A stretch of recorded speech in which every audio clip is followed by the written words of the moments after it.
Hello बच्चों, class 11th physics में आज हम लोग चैप्टर 5 का एक नया टॉपिक पढ़ेंगे। उस टॉपिक का नाम है बलयुग्म और जो हम लोग का गुरुत्व केंद्र है उसका जो डेरिवेशन है उसको हम लोग देखेंगे।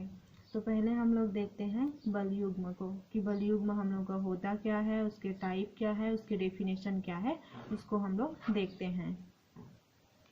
ये देखिए हम लोग का बलयुग्म क्या होता है उसको देखिए। जब किसी दृढ़ पिंड पर समान परिमाण के दो बल विपरीत दिशाओं में इस प्रकार लगाए जाते हैं कि उनकी क्रिया रेखाएं भिन्न भिन्न हो तो उन बलों के प्रभाव से पिंड घूमने लगता है। बलों के युग्म को बलयुग्म कहते हैं।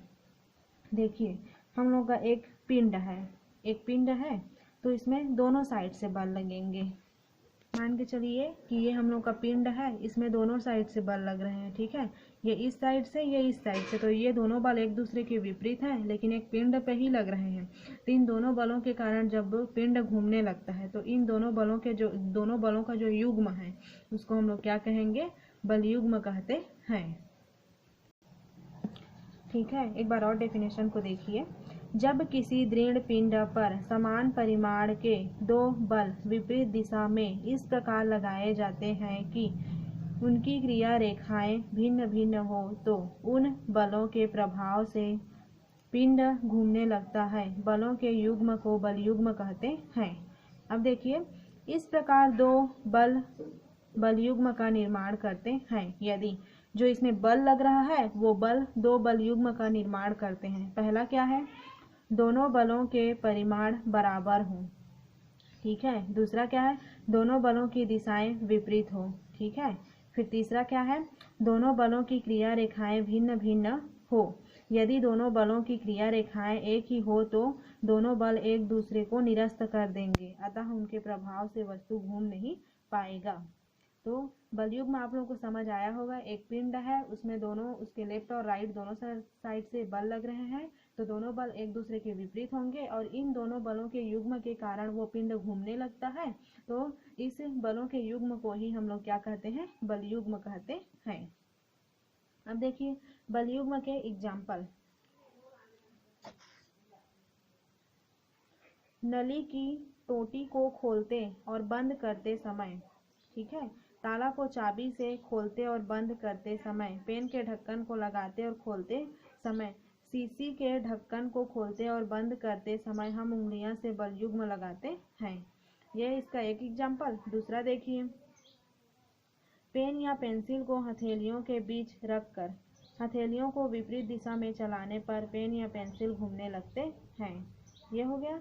ये वाला ज़्यादा अच्छा है बलयुग्म के लिए। ये वाला देखिए, दही बिलोने की मथनी पर रस्सी लपटी होती है।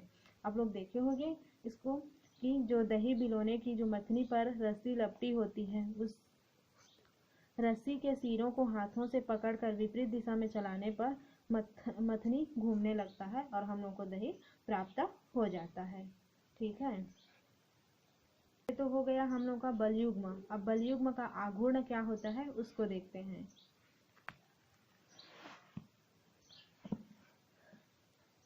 जब किसी पिंड पर बलयुग्म लगाया जाता है तो दोनों बलों में से एक बल और दोनों बलों की क्रिया रेखाओं के बीच की लंबवत दूरी अर्थात बलयुग्म की भुजा के गुणनफल को बलयुग्म का आघूर्ण कहते हैं। इसे टाउ से प्रदर्शित करते हैं। जो डेफिनेशन मैं अभी यहाँ पे बोली उसका फॉर्मूला यहाँ पे दिया हुआ है, तो आप इस फॉर्मूला के द्वारा इस डेफिनेशन को आप लोग लिख सकते हो। तो देखिए, बलयुग्म का आघूर्ण एक बल गुणित दोनों बलों की क्रिया रेखाओं के बीच की लंबवत दूरी। ठीक है, एक बल रहेगा और दोनों बलों की क्रिया रेखाओं के बीच की लंबवत दूरी रहेगा। मतलब बलयुग्म का आघूर्ण वह कहलाता है जो एक बल और दोनों बलों की क्रिया रेखाओं के बीच की लंबवत दूरी के गुणनफल के बराबर होता है।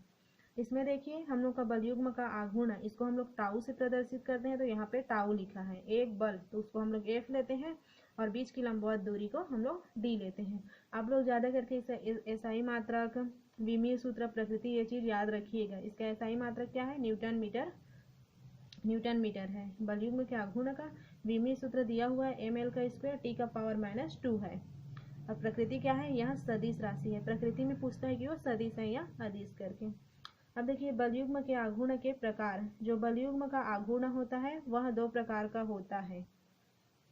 बलयुग्म के आघूर्ण के दो प्रकार होते हैं। पहला क्या है, धनात्मक बलयुग्म का आघूर्ण और दूसरा ऋणात्मक बलयुग्म का आघूर्ण। तो धनात्मक क्या होता है उसको देखिए। जब बलयुग्म के प्रभाव से पिंड वामावर्ती दिशा में घूमने की प्रवृत्ति रखता है तो बलयुग्म के आघूर्ण को धनात्मक, तथा जब पिंड दक्षिणावर्ती दिशा में घूमने की प्रवृत्ति रखता है तो बलयुग्म के आघूर्ण को ऋणात्मक कहते हैं। मतलब एक पिंड है, जब वह पिंड वामावर्ती दिशा में घूमेगा तो उसको हम लोग धनात्मक बलयुग्म का आघूर्ण कहेंगे। जब वही पिंड दक्षिणावर्त दिशा में घूमेगा तो उसको हम लोग ऋणात्मक बलयुग्म का आघूर्ण कहते हैं। इस प्रकार से बलयुग्म का आघूर्ण भी कंप्लीट हो गया। अब हम लोग देखते हैं गुरुत्व केंद्र। अब देखिए हम लोग का गुरुत्व केंद्र होता क्या है। किसी पिंड का गुरुत्व केंद्र वह बिंदु होता है जिसके परितः पिंड के सभी कणों के गुरुत्वीय बलों के आघूर्णों का सदिश योग शून्य होता है। एक बार और देखिए डेफिनेशन को। किसी पिंड का गुरुत्व केंद्र वह बिंदु होता है, ठीक है, जिसके परितः पिंड के सभी कणों के गुरुत्वीय बलों के आघूर्णों का सदिश योग शून्य होता है। इसमें हम लोग गुरुत्वीय जो हम लोग के बल हैं उसके आघूर्णों का हम लोग सदिश योग निकालेंगे, वो शून्य प्राप्त होगा। तो ये हम लोग का कथन है, इसको हम लोग डेरिवेशन करके इसमें प्रूफ करके दिखाएंगे। तो देखिए इसके लिए स्ट्रक्चर इस प्रकार से बनेगा, ठीक है। इसमें जी गुरुत्वीय केंद्र है, ठीक है। अब इसमें देखिए हम लोग का जो गुरुत्वीय केंद्र करके स्मॉल जी गुरुत्व है और एम हम लोग का मास है। मतलब हम लोग का बहुत सारा छोटा छोटा पिंड है, उसके पहले पिंड का द्रव्यमान m1 m2 फिर m3 m4 है। गुरुत्व जी है, ठीक है, ये कैपिटल जी है, ये पृथ्वी का होता है ना। माना पिंड का द्रव्यमान m तथा गुरुत्व केंद्र जी है करके, तो हम लोग का जो पिंड का द्रव्यमान है वो कैपिटल M तथा गुरुत्व केंद्र कैपिटल जी है। और छोटे छोटे के लिए स्मॉल द्रव्यमान m1 m2 m3 है और गुरुत्व क्या है हम लोग का जी है। तब इसके लिए देखिए हम लोग सॉल्व कैसे करते हैं। माना स्थिति सदिश, हम लोग इसमें जो स्थिति सदिश लेंगे उसको मैं क्या मान रही हूँ, r1 का वेक्टर, r2 का वेक्टर, r3 का वेक्टर डैश डैश डैश है। माना स्थिति सदिश r1 r2 r3 है। तब गुरुत्वीय बलों के आघूर्ण, तब मैं क्या करूंगी, गुरुत्वीय बलों के आघूर्ण से r1 का वेक्टर क्रॉस m1 g1 गुरुत्वीय बलों के आघूर्ण। तो इसमें हम लोग क्या करेंगे, जो r1 मैं मानी हूँ उसको और जो यहाँ पे आपका मल्टीप्लाई करके है वो, यहाँ पे देखिए जो गुरुत्वीय बलों के आघूर्ण के लिए हम लोग लेंगे r1 का क्रॉस फिर m1, ये देखिए m1 और g उसको मैं रख दी, फिर r2 cross m2 g, r3 cross m3 g होंगे। तब इसके बाद देखिए आगे जो स्ट्रक्चर में जी हम लोगों का बना हुआ है गुरुत्वीय, ठीक है, स्ट्रक्चर में जो गुरुत्व केंद्र बना हुआ है उसको देखिए जी के परितः गुरुत्वीय बलों के आघूर्ण, ये क्या हो जाएगा टाउ जी, क्योंकि गुरुत्वीय केंद्र के लिए निकाल रहे हैं। तो ये अभी जस्ट मैं उधर मानी थी r1 क्रॉस m1 g, इसमें वेक्टर उसमें मान कर चली थी तो इसमें प्लस हो गया क्योंकि सब पिंड को मैं जोड़ूंगी। तो r2 का vector cross m2 g plus r3 का वेक्टर क्रॉस m3 g, ये हो गया। उसके बाद देखिए इसमें इसको मैं रखी सिग्मा लगा दी, क्योंकि सिग्मा का मतलब आल जितना भी हम लोग का पिंड है उन सभी का हम लोग निकाल रहे हैं।